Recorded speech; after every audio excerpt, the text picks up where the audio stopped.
as investigators work to piece together why two Boeing 737 MAX planes plunged to the earth shortly after takeoff. Ethiopian Airlines CEO is standing by the American plane maker.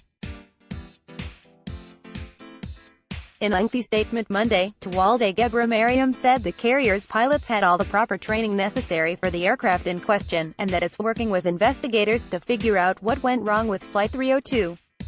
"Let me be clear, Ethiopian Airlines believes in Boeing," he said. Despite the tragedy, Boeing and Ethiopian Airlines will continue to be linked well into the future. Read more. American Airlines has canceled another 2,700 flights as Boeing 737 MAX planes remain grounded. GebreMariam also refuted some news reports that Ethiopian's pilots hadn't been properly trained on the updated 737 MAX planes. After the Lion Air accident in October, our pilots who fly the Boeing 737 MAX 8 were fully trained on the service bulletin issued by Boeing and the emergency airworthiness directive issued by the USA FAA, he said.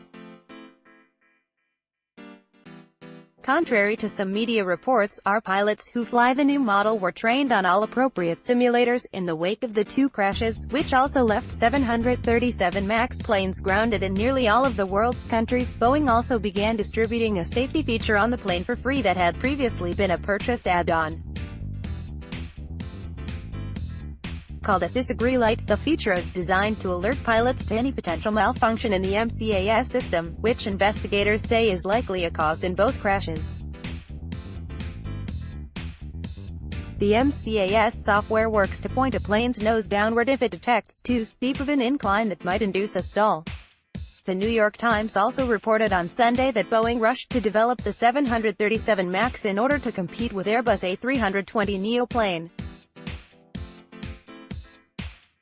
Flight data recorders, also known as black boxes, from the Ethiopian crash have been sent to Europe for analysis, and investigators will look for more clues as to why the plane went down shortly after takeoff. GebreMariam, meanwhile, hopes the incident will not add to negative connotations the country sometimes carries. As a state-owned airline and the flagship carrier for our nation, we carry the torch for the Ethiopian brand around the world, he said. In a nation that sometimes is saddled with negative stereotypes, accidents like this affect our sense of pride.